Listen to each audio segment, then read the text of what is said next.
Hello and welcome to day 4 of Headstand, from basics to balancing. Now we are working today, finally, yay, on getting upside down all the way. We've taken lots of steps, so if you missed days 1, 2, and 3, there's a card right up there for you. You can click on that and go back and check one of the other videos if you missed any of those. So we've worked on foundation, how to place the head, and what the legs are doing when we're upside down. So today we're going to put all of that together, and I'm just going to show you a few ways that you can get in and out of headstand safely. We're going to begin with just a couple of brief stretches to prep for that, and then we'll go right into it. You will need a wall for this. Just the width of your shoulders is really all you need. You can even use the back of a door as long as that door is secure and it's not going to open. So that'll be for balancing later. So find a spot like that for yourself and go ahead and get yourself set up with the short end of your mat facing the wall.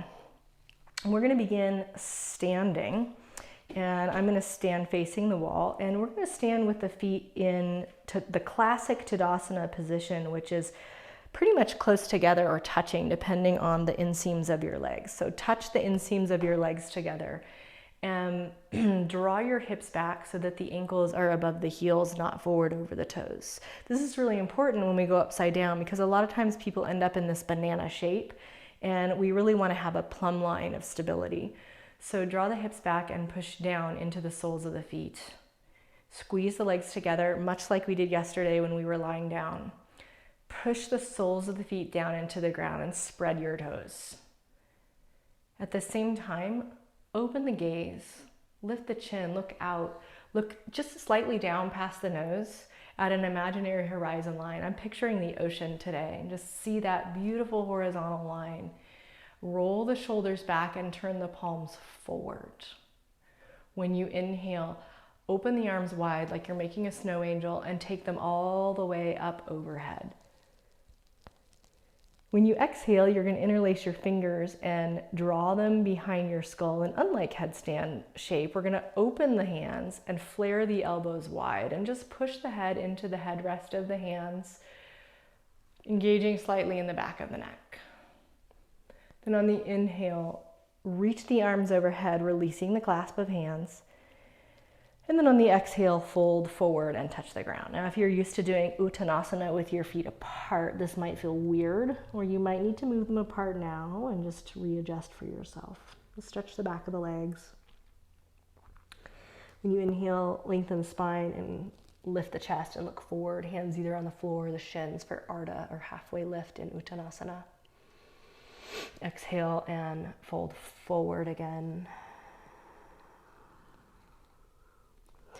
Take the hands forward and step your feet back into downward facing dog. Place the head and neck so that it's in line with the spine.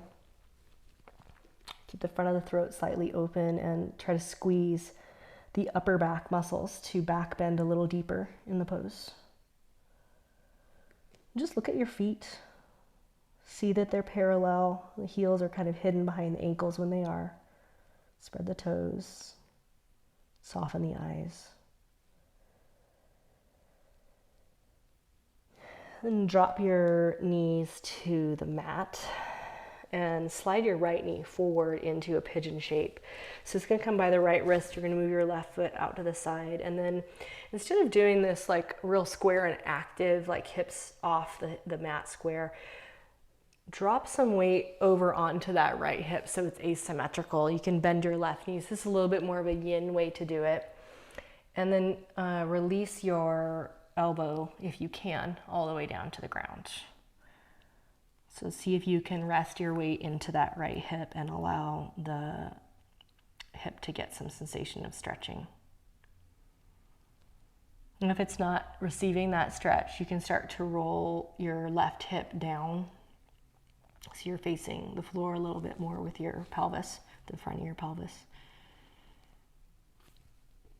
It's important to stretch the legs. I know it's a headstand practice, not a hip practice, but it's hard to get the legs up above the head in headstand if they're really tight. So be patient with yourself and try not to rush and scrub forward in the video to the end. I promise it'll help. Okay, let's take one more breath in through the nose and out slowly through the mouth. Through the mouth, just a little deeper exhalation is all. Come on back up and just go to all fours. And take the right leg back and the left leg forward. So in pigeon, the foot is over toward the right and the knee is over to the left, and then you're going to actually sit on that hip, so it's asymmetrical. Back leg is bent, and you're going to drop down on the left forearm or maybe both forearms depending on your flexibility. No two hips were ever created equal, so just adjust on this side so that it's comfortable enough that you can stay without hurting your knee. But you are getting a stretch in the left hip or maybe outer thigh.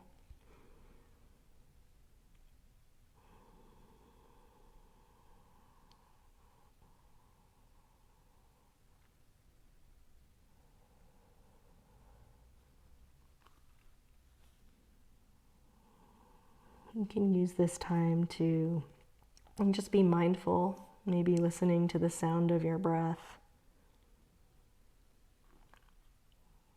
or whatever ambient sounds are in the room, and you can choose to preference the ones that you enjoy, not the ones that are annoying you. Maybe you're just listening for the quiet under the sounds.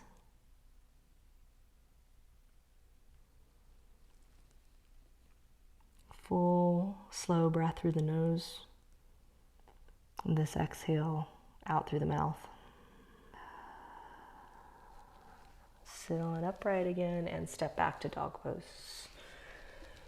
When you arrive in down dog, put the inseams of your legs together. Not how we usually do dog pose, but for preparation for headstand, squeeze whatever part of your legs is touching. So it might be your knees, might be your feet, might be both. You'll see it's a different stretch when they're together like that. Okay, lift the right leg. You can open the hips if that helps you. And remember the work we did yesterday, what was happening in your foot. So floint your foot, flexor point in between. Try to find the inseam of your right leg, the lifted leg, and really stretch it straight and strong. Step it down, touch it to the left foot or left inseam. And then elevate the left leg. So think of it like the splits. You're going for height, but you're also going for some awareness of that left foot. It's just not haphazard, right? So when you go upside down, and we're about to do that in headstand, you're doing it with control and precision, and you're much less likely to injure yourself in that case. So inseam of left leg long, somewhere between flexed and pointed, the foot is awake.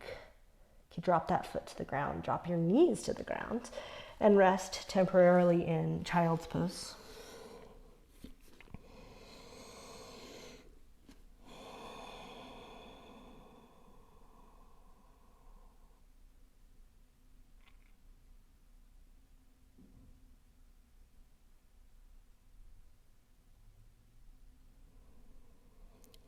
Really just relax as much as you can on the exhale here.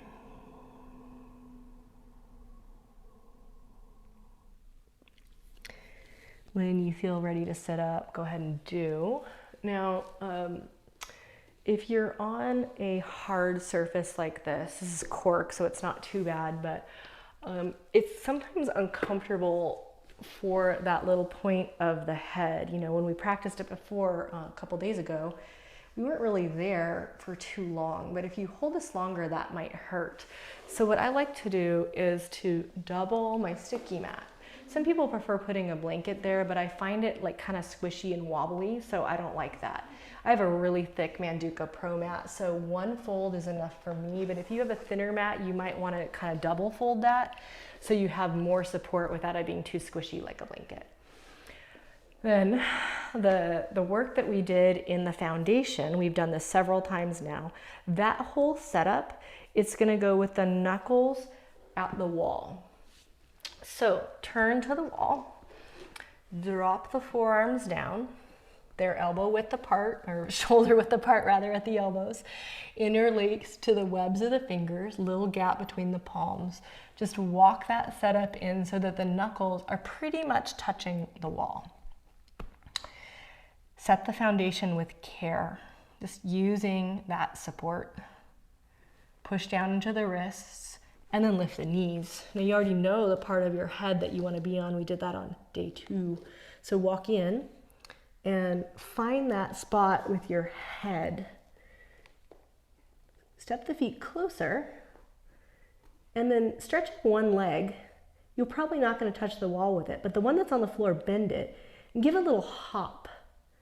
And see if you can swing your hips toward the wall without changing the hands. Now, if your foot gets up there, you're going to take the other leg and meet it.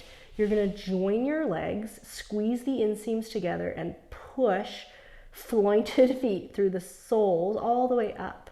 Push through the tail, through the heels. Draw the waistline back so you're not in a banana shape.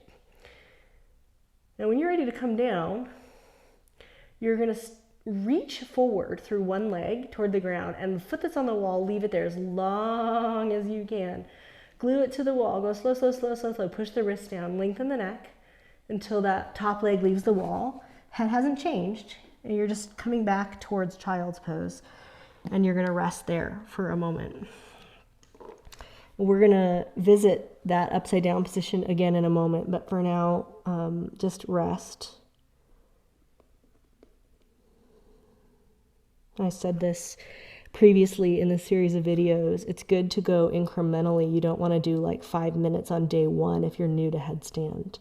At the same time, you don't want to go up and down like 600 times. A couple times up and down is okay, but better to just kind of do this once in a day, this practice, and just gradually build up.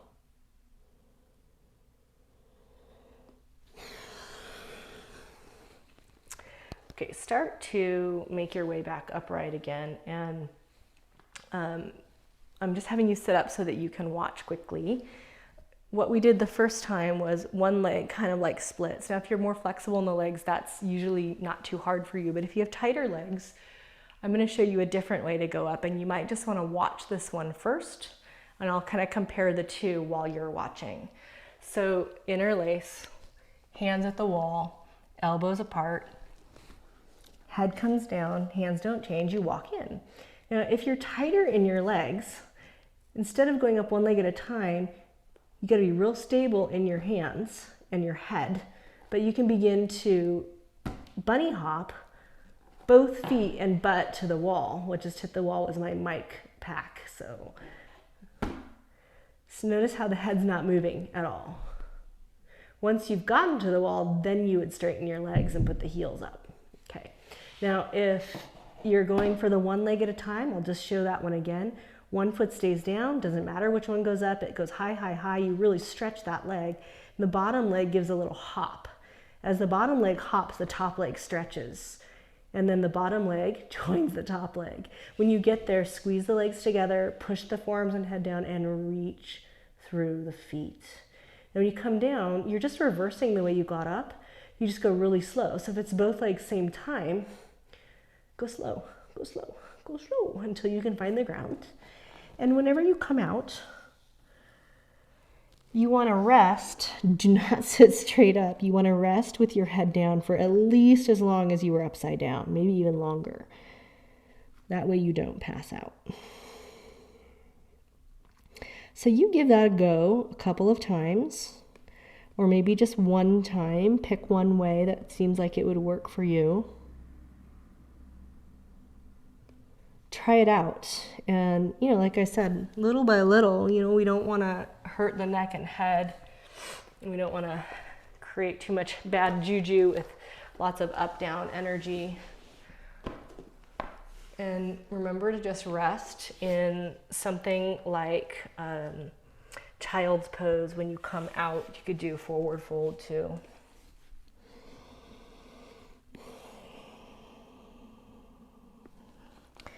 And when you are finished, you're going to come and lie on your abdomen face down. And you're just going to make a pillow with your hands and put either your cheek or forehead on it.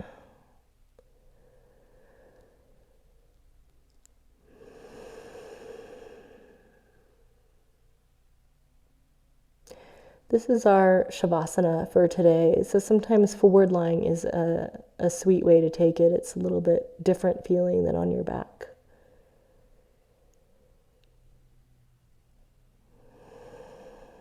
So just let the heart rate slow down. If your head is turned one way, you might consider turning it the other way at some point, just for balance. And be compassionate with where you are, patient with this process. Headstand is not necessarily an easy pose, and it can be scary for people, so just take it a little at a time and be conscientious about it when you move.